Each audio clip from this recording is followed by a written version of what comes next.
നബി മുസ്തഫ ഇത് വ്യക്തമായി പറയുന്നതാ, അനസെന്നവർ റിപ്പോർട്ട് ചെയ്തിട്ടുള്ളതാ. സുഹൃത്തുക്കളെ, വ്യാമോഹമേറ്റമബദ്ധമാ, അതിനാൽ 4 വിപത്തുകൾ സംജാതമാ.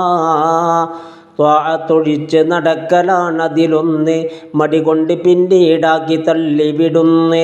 സമയം എനിക്കുണ്ടല്ലോ വളരെ വിശാലമായി, അപ്പോഴതാകാം എന്ന മട്ടിൽ പിന്തലായി. പറയുന്നു ബിശ്റുൽ ഹാഫി, അംസി മരിച്ച് പോയി, ഈ ദിവസമോ സക്കറാത്തു ഹാലിലുമെത്തലായി.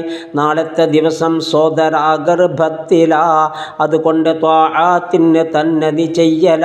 ഷഅറാനി തബഖാത്തിൽ ഇതും വിവരിച്ചതാ, 62 നോക്കി 1 വന്നതാ.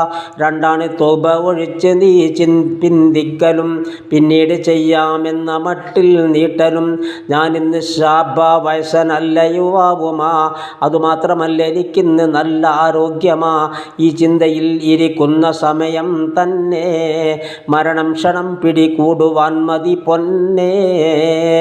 3-മതായി ധനം സംഭരിക്കാൻ മോഹമാ, പരലോക അമല് വെടിഞ്ഞ് ഭൗതിക ശുഗുലുമാ. വാർദ്ധക്യകാലം വന്ന് പോയാലന്ന്, കൂടാതെ രോഗം പിടിപെടാൻ മതി വന്ന്, അപ്പോൾ ധനത്തിന് വേണ്ടി ഞാൻ കുഴയുന്നതാ. അതുകൊണ്ട് ധനം തന്നെ സംഭരിക്കേണ്ടതാ എന്നുള്ള ചിന്തയിൽ അമല് കൈവെടിയുന്നത് ഖേദത്തിലാ പിന്നീട് ചെന്നെത്തുന്നത്. അതുമാത്രമല്ല, അവനുള്ളതൊന്നും പിന്നെ ധർമ്മം കൊടുക്കാൻ മടി വരുന്നതു തന്നെ. നീ പുതിയ മുണ്ടുടുക്കുന്ന പക്ഷം പഴയത് ധർമ്മം കൊടുത്താൽ മസ്തഹബും തന്നത്. ധരിപ്പിച്ച് തുണി ഒരു മുസ്ലിമിനൊരു വ്യക്തിയും 100 ശേഷിക്കുന്ന കാലത്തൊക്കെയും ധരിപ്പിച്ചവൻ റബ്ബിൻ്റെ തണലിൽ തന്നെ എന്നുള്ള തിരുമഴി ഓർക്കണേ നീ പൊന്നേ.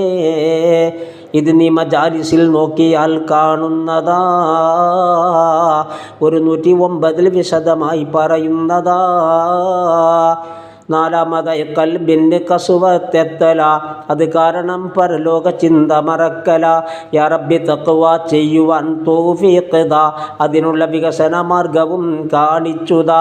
ഗുണം ചെയ്യണേ നബി തങ്ങളിൽ എന്നെന്നും, അസ്ഹാബിനും അതുപോലെ തന്നാലിന്നും.